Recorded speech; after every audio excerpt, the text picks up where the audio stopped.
Good afternoon, and thank you. I want to thank both of you for coming in.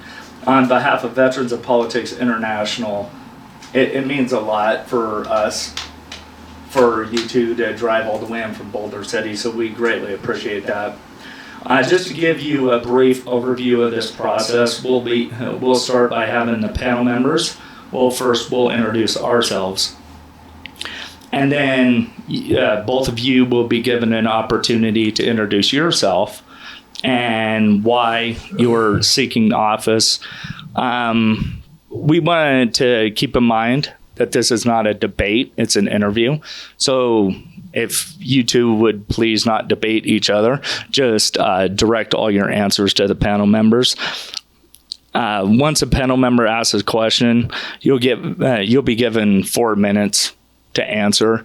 I'm not going to be rude and interrupt you. If you're in the middle of a sentence when the alarm goes off, I'll let you go ahead and finish. But try to keep it as, wrap up as soon as you can. So the first thing I want to do is have the panel members introduce themselves. And then also I do want to remind the panel members as well, please try to keep your questions to the candidates as specific as possible. So with that being said, Len, do you want to go ahead and introduce yourself? I'll introduce myself last.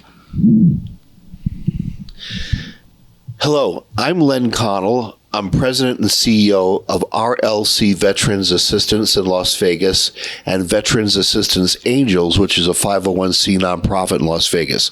RLC Veterans Assistance is a service-disabled veteran-owned business. My father, Raymond Connell, was a decorated Korean War veteran injured in combat, and he has a 100% disability rating. We've operated the business for 3 years. We have over 15 disabled United States veterans that we've employed, and we're opening now in 4 different cities. We've helped over 853 people and secured $15 million in benefits in our time of operations. And it's a privilege and an honor, Steve, for me to be here. My name is Robert Faust. I am a Korean War, Vietnam War veteran. I'm 3rd generation war veteran. All drafted. We were all drafted. My father was drafted, spent 5 years in Guadalcanal in World War II. After the war, I played professional baseball for some time. I'm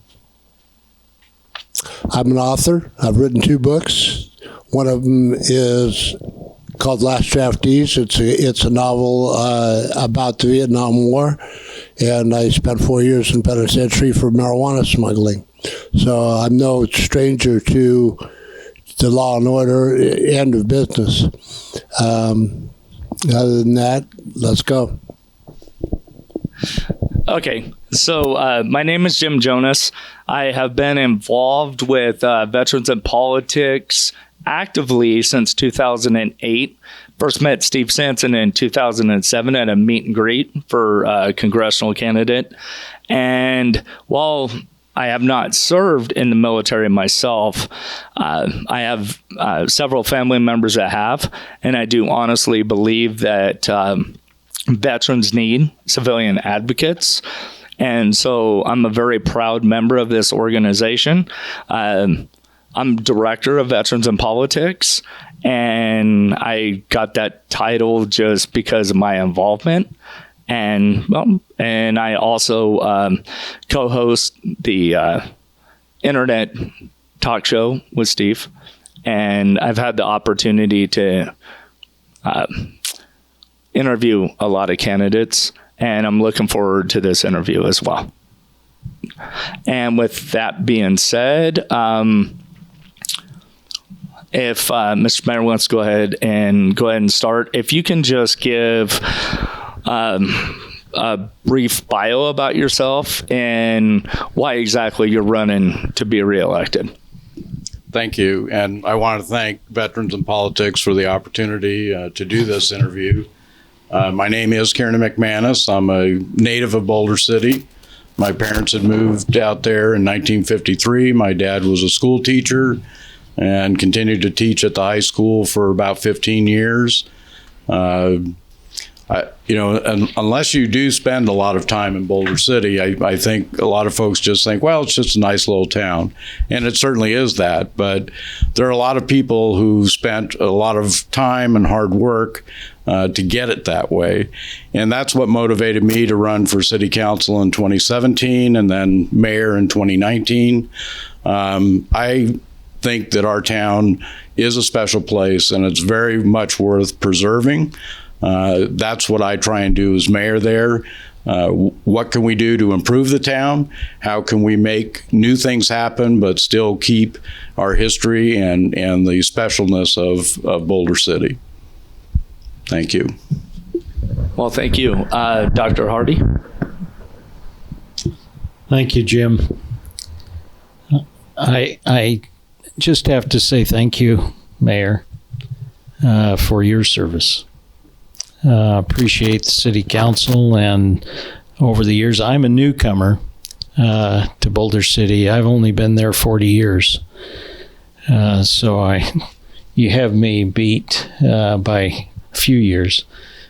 I appreciate, I am a native Nevadan. I have served in the military. I was in the U.S. Air Force, was stationed at Ellsworth Air Force Base, which is in South Dakota, which is not as warm as Boulder City. I am grateful to be living in Boulder City with my family. My wife and I have raised 8 children in Boulder City, all products of Clark County Public School, and they are all now college graduates, and therefore, according to them, they're probably all smarter than I am, and that is a wonderful thing because their kids are all cuter than they were. I have had, I guess, a storied background. I'm a family doctor and had a practice in Boulder City for 22 and a half years.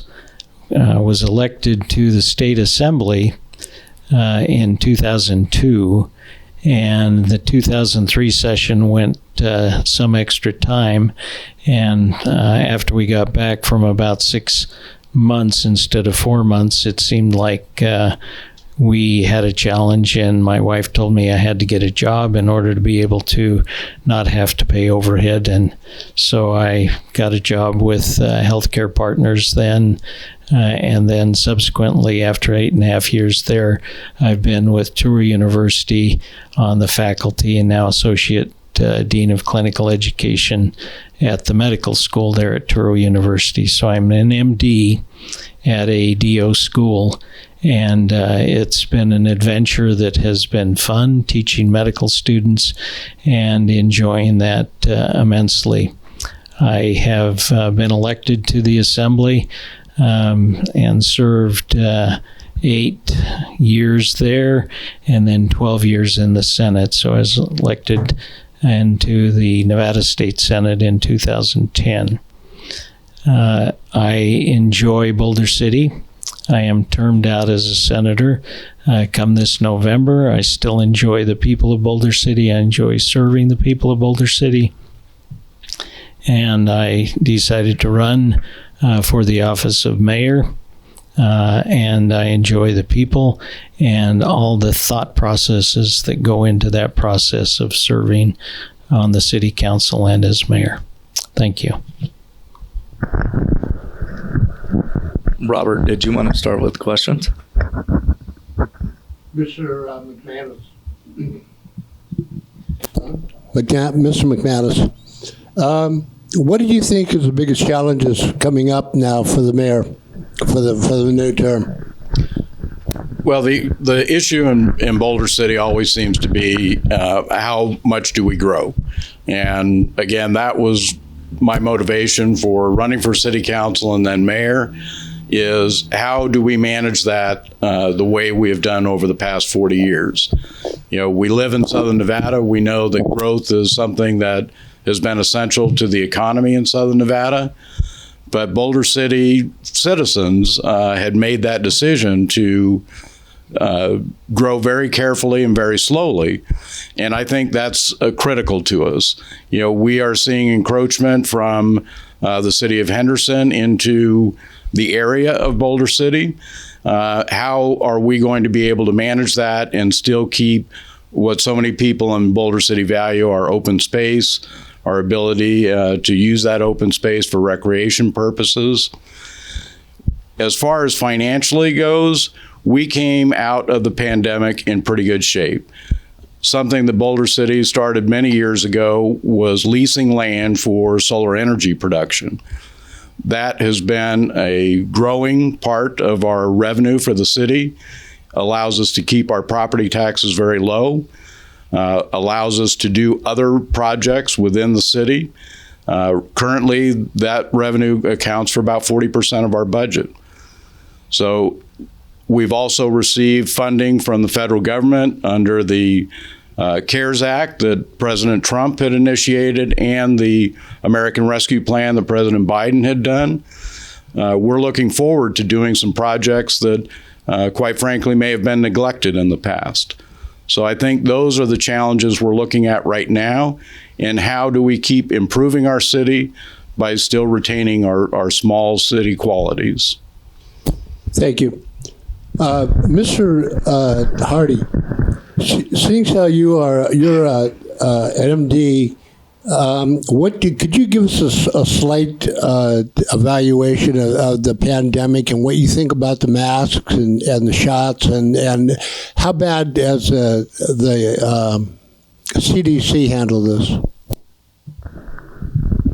Thank you. Have you ever heard the term a loaded question? I am a physician. I believe in vaccines. I am fully vaccinated and fully boosted, except the one that has been just cleared in the last couple of days.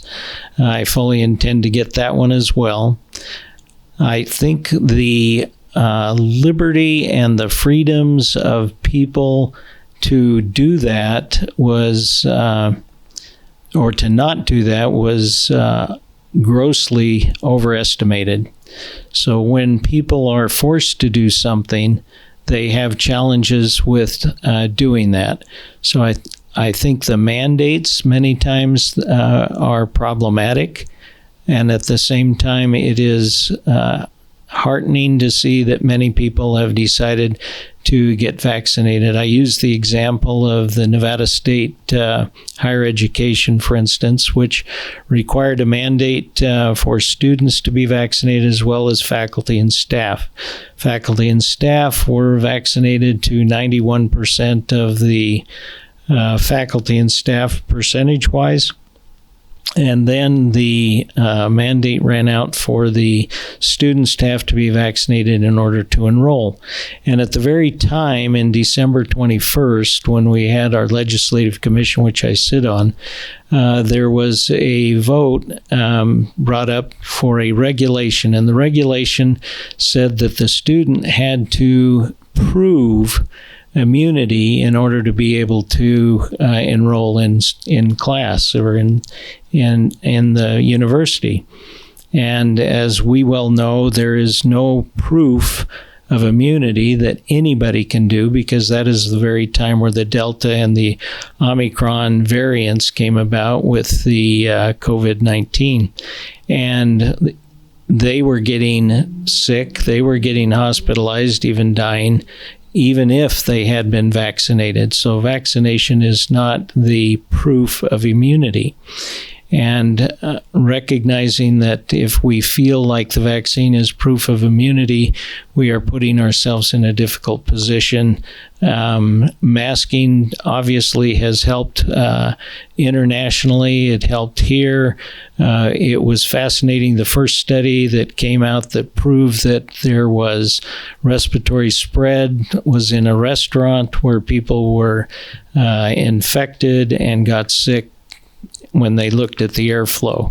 So masking does help. It is not the end-all, be-all, solve-all problem that we have. And I think many people recognize the benefits of masking and at the same time the irritation of masking.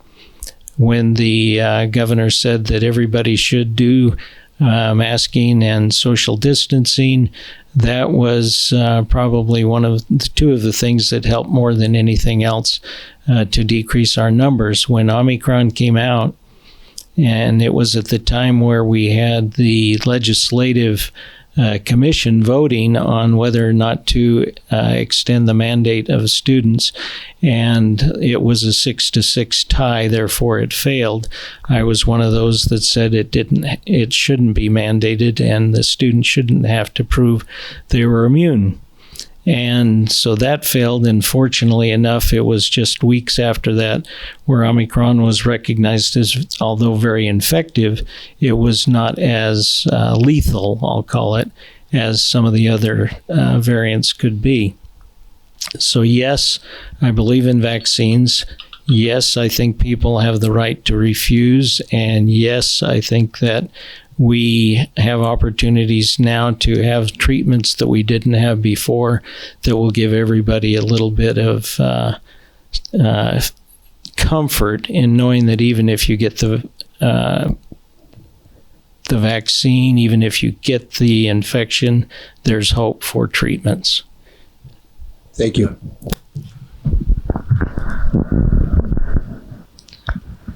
Len, did you want to ask the next question? Sure, absolutely. Want to turn it towards veterans, and Nevada has 350,000 United States veterans living in the state that we know about. There might be another 150 that we don't know about. I'll tell you why that is, because if you don't have an Army base or a Coast Guard base or something like that, they're not administrated through Nevada. They're administrated through another state. They should not show up in our numbers. We're always going to be a magnet for veterans. Boulder City will always be a magnet for veterans, for those that seek to retire and have a peaceful lifestyle. This is the sad part about it, and I'm going to give you some really bad statistics about what's happening to our veteran population. This gentleman was a Vietnam War veteran. 45% of Vietnam War veterans ended their careers in a management position. Okay. Desert Storm and Desert Shield veterans, you want to know how many are in a management position today? 4%. Okay. 45% of all Vietnam War veterans ended up owning a successful business at some point. Desert Shield veterans, Desert Storm, 4%. There are fewer elected officials at all levels of government that are veterans in America than any time since before World War II. The veterans are becoming an underclass. They're getting sicker from the different burn pits, contaminated water, all the different nastier weapons that are available today. We have females in the military that have not only the physical damage from the military, but also sexual assault and different things like that. So as elected government officials, what is your plan, or what can you do to turn that tide and maybe make those veterans, or help those veterans become as successful as, say, like my father, who was a Korean War veteran who wound up his career in aerospace engineer? What are some of the plans? And I'll have both of you speak on that. Thank you. You know, when you have a city that's the size of Boulder City, about 16,000 population, we have a small workforce for our municipality. We have initiated where we communicate with Nellis Air Force Base. I've been serving on what's called the Civilian Military Council there at Nellis Air Force Base for the past 5 years. We let them know of any openings that we have within our city government. And we encourage them. The Air Force has a program where the last 6 months of a person's duty, they will help that person find employment. We, unfortunately, don't have that many openings for our city. I know in Boulder City, we are a great spot. We have a lot of retired veterans that live there in Boulder City. Anytime that we can help our state veterans home, which is also located in Boulder City, we do that. We communicate with them regularly. Also with the state veterans cemetery. I was down there just a couple weeks ago for an appreciation breakfast for the employees there. As far as being able to come up with programs, again, it's difficult in a city of 16,000, but certainly we can do things that make Boulder City welcoming. We do have an American Legion post there in Boulder City, and again, they're faced with the same thing of fewer number of veterans. You know, my father and grandfather were both Navy veterans in World War II. My grandfather had been wounded. That caused problems over the rest of his life as well. So I've seen what that type of thing can happen. So other than being very supportive of it, it's difficult for us to get a program going because of our small size. But certainly we can give that moral support and do the things to encourage places like the State Veterans Home to be a success in Boulder City. And, you know, talking with some of the veterans that live there, they love it. And they love the atmosphere in Boulder City, the volunteers from our city that work out there. It's been very difficult during the pandemic for all of them. You know, they suffered losses as a result of the pandemic, but they also worked very hard. The city worked with them. We provided personal protection equipment for them early on when they were having difficulty getting it. Whatever we can do, we certainly look forward to doing for veterans. Thank you. I had a conversation last night, in fact, at the meeting that we were both at, where a fellow came up and he said, you know, we probably ought to have a monument naming the veterans. And if you travel through small towns in Nevada, you many times see one of those monuments, and I stop and we look at it. And that's the kind of thing that our whole city is. It is a monument to veterans in so many different ways. When you drive down the street, as you take the first traffic light to the right, you see all the signs of the active duty. And so we recognize that active duty people will become veterans. In that same spirit, we know that education is going to be critical for the soon-to-be veterans when they get out of the service. We have probably one of the premier areas of education in southern Nevada, in Boulder City. We have 4 schools that are always in the top.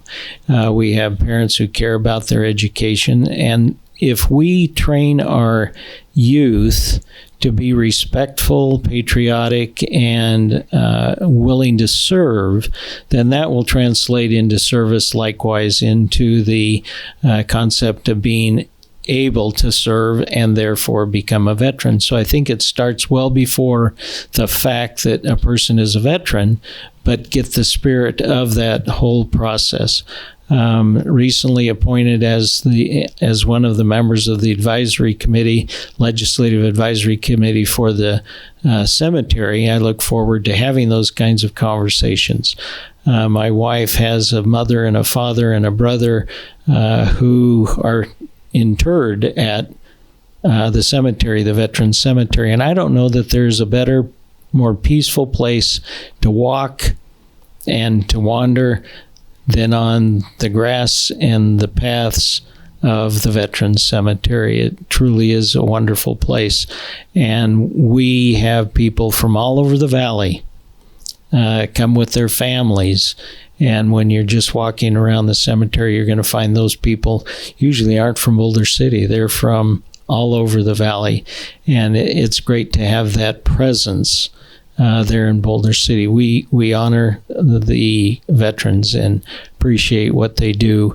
I think as far as programs, we have people as yourself, and we have people with the medical community who honor the veterans. I've been in the veterans hospital several times, and one of the things that happens when I ask for directions, they say, "So are you a veteran?" And I say yes, and they say something that touches me every time. thank you for your service. I mean, it seems not redundant at all because they are sincere. And I think we see 10,000 veterans a month now at that hospital. The boss I have at Touro University is Shelley Berkeley. And, you have Berkeley, Shelley Berkeley Road there at the hospital. And now Mayor John Lee of North Las Vegas is going to build a medical complex next door to the VA hospital, so it won't be so far out as we used to think it was.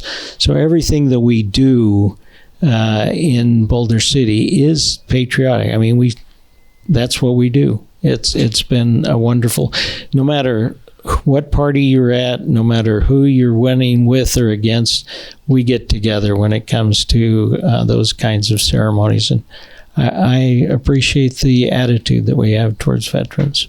Thank you. Can I just tack a 10-second question to Dr. Hardy? Dr. Hardy, as you know, people... Let me be clear, though. Okay. If you ask him another question, then the mayor needs to be able to respond. Okay, absolutely. I'll make it real easy, and that is that a lot of disabled veterans, when they process their claim for their awards, it's 400% more likely that the VA will give them an award and say yes if they have an independent medical assessment that they bring with them to their exams. So, Dr. Hardy, do you do those exams as a doctor? And Mayor McManus, do your clinics take care of that? Or can I send people to Boulder City to find that kind of assistance? Appreciate the question. I am no longer a practicing physician in a clinic, but one of the things I instill in my medical students is the appreciation, honor, and trust and respect that we give veterans. I'll be happy to pass that on and recognize that there are more people that care about veterans than just in the Veterans Hospital. I don't know of any specific program in Boulder City to do something like that. I do know that at the Veterans Home, they're having difficulty as all across the medical profession in getting enough staff. So they started a program there where, for free, they are offering a certified nursing assistant program. I was out about a month ago. They graduated their second class. That's 21 people now that are certified nursing assistants that are able to help the veterans there at the home. But as far as the type of program that you're discussing, I'm sure all of the physicians in Boulder City are more than happy to help out veterans.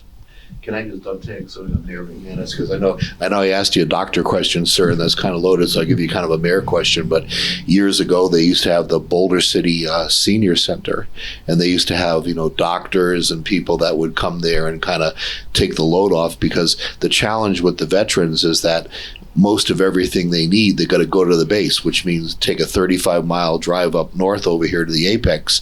And the sad part about that is then they wait 6 hours in the waiting room, and the guy's going to get out of there by 4:30, and a lot of them can wait 6 hours for this medical exam that makes or breaks their claim. And by the time their number's called, it's like, sorry, it's 25 after 4, and we're not as bad as other states. In Arizona, you got to drive 400 miles to Phoenix to get it. In Utah, you got to drive all the way to Salt Lake to get it. So actually pretty good. But as a mayor, perhaps what you could look into and maybe put some thought at is making that kind of a center where if a veteran needs his medical assistance or whatever else, they could come to Clean Green Boulder City and then go over and have lunch at the Coffee Cup and a couple other things like that, and send the wife shopping for antiques, But it might be a way of generating some revenue, some business into the city. I appreciate it. Appreciate the suggestion. We do have a nonprofit in Boulder City named Lend a Hand, and they are great about arranging for rides for veterans and others to come into Las Vegas for that medical help that we don't have available in Boulder City. And we do direct some funding towards that organization to help them out. Dr. Hardy, did you want to respond, or are you good? Amen. Okay. That's not a doctor question. Robert, you want to ask your next question, please? So I'm going to ask this question of both of you. In the school system today, they're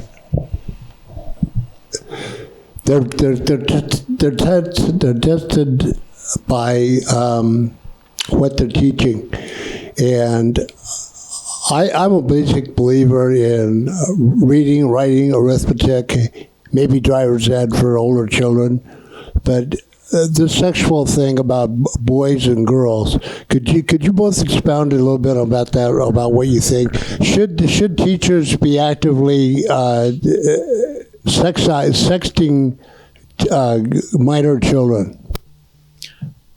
Boulder City is obviously part of Clark County School District. I think what I see in Boulder City, I went from kindergarten through 12th grade through the schools there. The teachers that we have are very much part of our community. And I am comfortable, and I think the level of involvement of parents in Boulder City is at such a high level that if there are any issues like that, that's going to be addressed through the teachers working with staff and faculty. As far as programs that might force some program like that on younger children, no, I'm certainly opposed to doing something like that, but that's not something I've heard of as being an issue in Boulder City. And as I say, the parents that we have out there are so actively involved in their children's education. If that were that type of factor, I'm sure we would be hearing about it. People in Boulder City are more than happy to let you know what's on their mind. Thank you, Mayor. We have to smile when we hear those kinds of things in Boulder City. So we had a proposal from Clark County School District, for instance, that we would tear down 3 of the 4 schools in Boulder City and make one, and the one would be a K through 8. And everywhere else in the valley, when the Clark County School District came with their dog and pony show to say what they were going to do for their local school, they had 2 or 3 people show up for the hearing. When they said, this is the money we're going to give you in order to be able to tear down and build up, Boulder City, I think I was there with probably 25 parents in Boulder City at this meeting at Foothill High School, and they were all saying, no, we do not want a one school that's K through 8. And they were very clear what they wanted and what they didn't want. And to the mayor's point, Boulder City shows up. Boulder City's parents show up. Going back even further, we know the teachers in Boulder City. We know the principals in Boulder City. They know us and we know them. And to illustrate that, this is some time ago, but this is indicative of what Boulder City does. I was in my office in Boulder City seeing patients, and I got a call from a teacher in Boulder City. And the teacher said, do you have any idea what your daughter is wearing today? I said, well, obviously not. I'll be right up. So I drove up to the school, and obviously it was a junior high. Those are the years. And I got to the front door, and I was met by the vice principal and there was a phalanx of about 4 people who were making sure that I knew that it was test date and don't take her out. I said, well, I'll be back. And so, but that's what we do in Boulder City. If there's a problem, you hear it from the teacher, you hear it from the other parents, and the concept of what you teach and what you don't teach goes back to still where do the students perform on the tests, where do they perform on everything else? And Boulder City is continually right up there with every other school and beyond. So we're more interested in the education than fighting over little things about things that other people are concerned about. At the same time, I will say that we need to recognize that there are children that do have challenges, and we need to make sure that we take care of them. Thank you.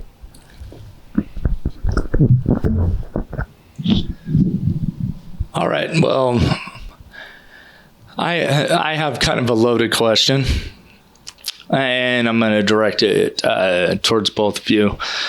I am actually a huge fan of Boulder City. I think Boulder City has a great model in place, and every time I go out there, I'm just amazed at how the community involvement and everything that goes on. But there's also a growing amount of pressure, and this is just something I've heard from people in the greater Las Vegas Valley, and Boulder City being one of them, but to change some of what goes on in Boulder City as far as, there's no dispensaries. So how, if elected or re-elected, are you going to push back on the pressure there is to turn Boulder City into a different place than it is currently? Because I've talked to several citizens in Boulder City, and they are very concerned about this issue. Boulder City is entitled to one dispensary.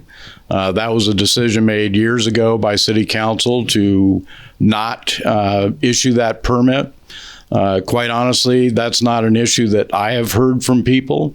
I do know people who use marijuana, and what they've told me is they have no problem going down to Henderson to a dispensary there.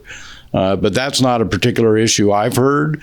I do think that with the senior population and family atmosphere that we have in Boulder City, once again, I've just not heard that as being something that people are terribly concerned about.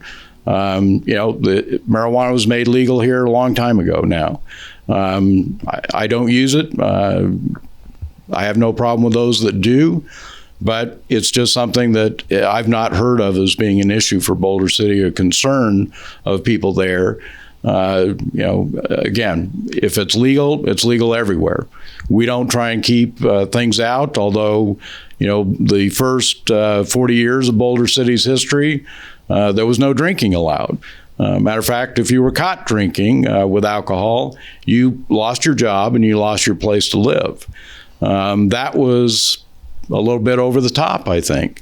And so after Boulder City became a city, it made a determination that would go away. And I recall, I was only 12 years old, but I recall that was very controversial, whether they were going to allow hard liquor in Boulder City. But it did pass, and miracles upon miracles, Boulder City's still there. So, times change, attitudes change, laws change. But again, that's not something I've heard.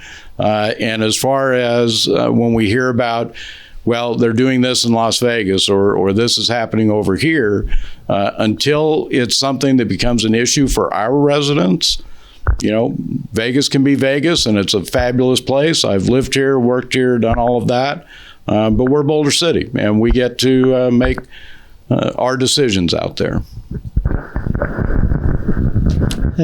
I think when you start looking at what is a dangerous drug, I think we got over that with marijuana.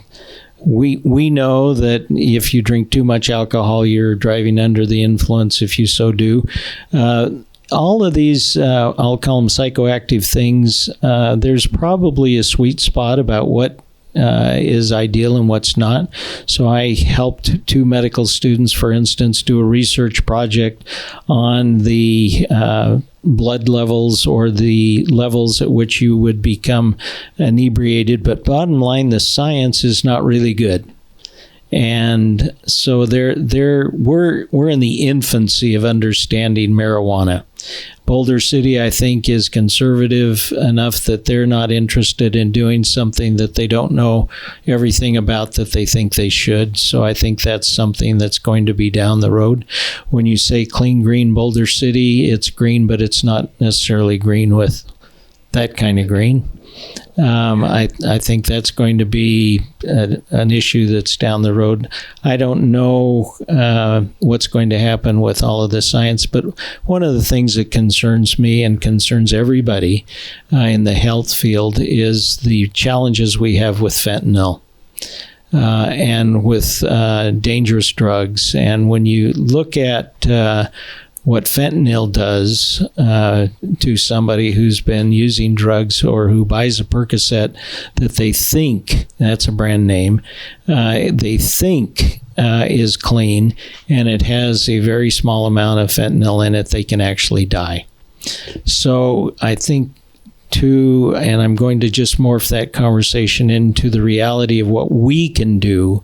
So we have two, I'll call them pharmacies, not dispensaries, that you can buy without a prescription. Doesn't have to be for you or your friend or anyone. You can go in and get naloxone without saying who it's for or what it's for, or with or without insurance, and you can say, I want some naloxone. So that, if I had a plea, I'd say everybody who has a friend who uses a narcotic or an opioid probably should have possession of naloxone, where they can give a nasal spray. Doesn't take anybody with any particular skills to use the nasal spray, because that's the danger that we have right now in our communities, is the danger of fentanyl and overdosing. And we can do something about that. And I think that's where our focus is probably going to be, more than on worrying about what's going on with marijuana. Thank you. I'd like to ask you briefly, what is both of you, what is your party? What are you running as? And what is your religious preference? I'm a registered Democrat, have been all my life. The race for mayor and all council races in Boulder City are nonpartisan, so there is no party identification. My experience has been that when you get to the local level, the partisanship that we see at the national level starts to go away. When you talk about issues that are important to people, that directly affect their lives, I see that there's a lot of agreement on what needs to be done with that.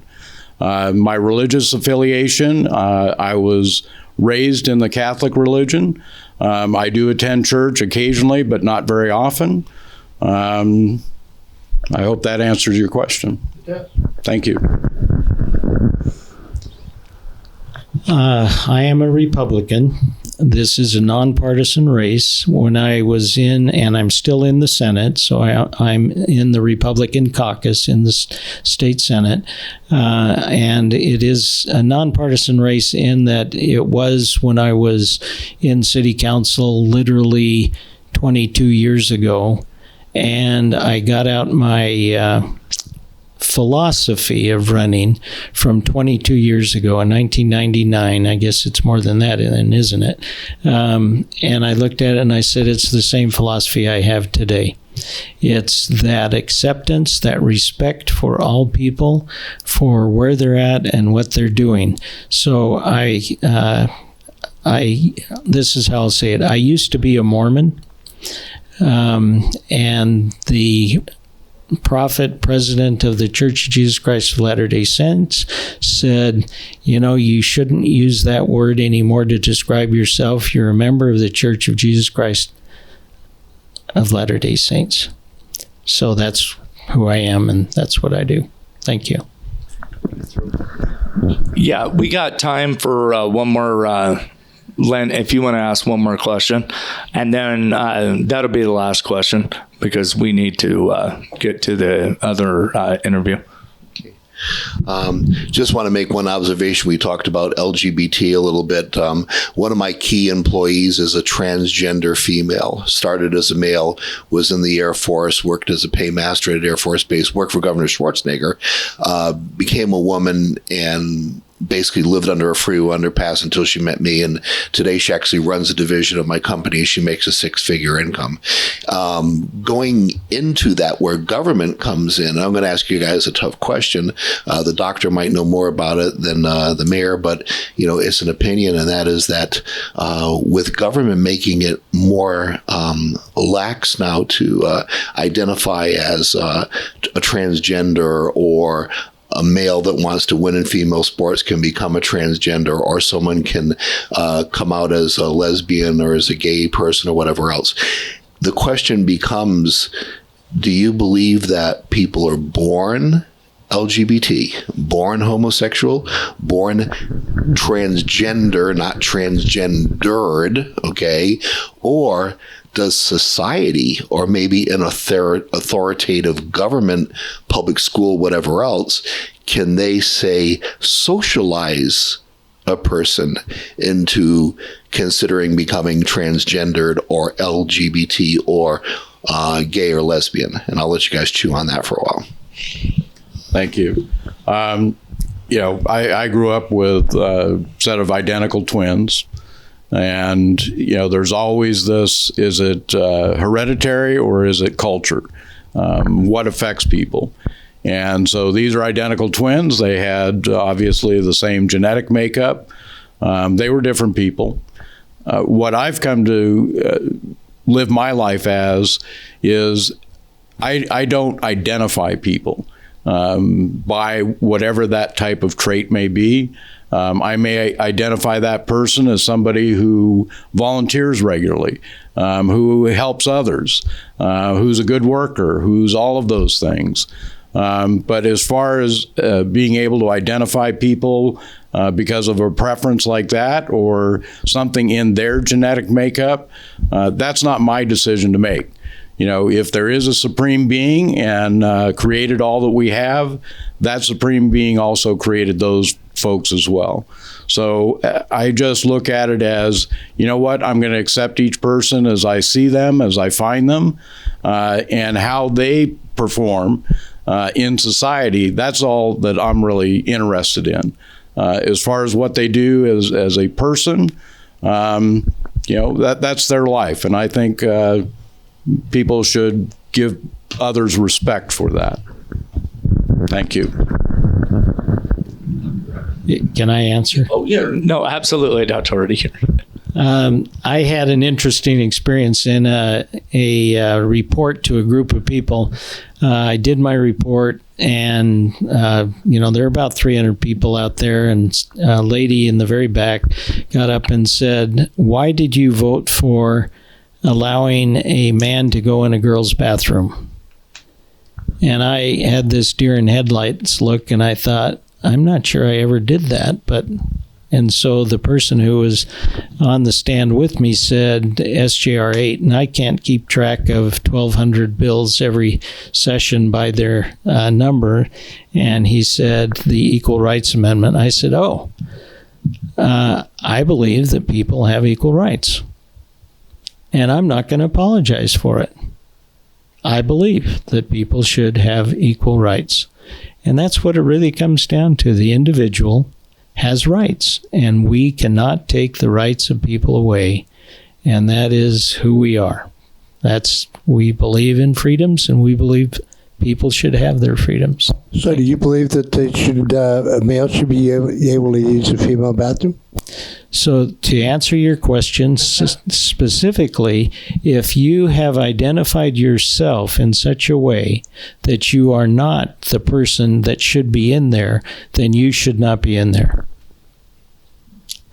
Okay, well, I want to thank you guys very much. I really appreciate both of you coming in. I know it was a long drive for both of you, and I know running for office is a very challenging thing, but I honestly believe this in my heart that public service is one of the greatest things you can do, and I have a great amount of respect for both of you. So with that being said, this will conclude our endorsement interview for Boulder City Mayor. Thank you both. Thank you. Thank you. Thank you. And thanks, veteran.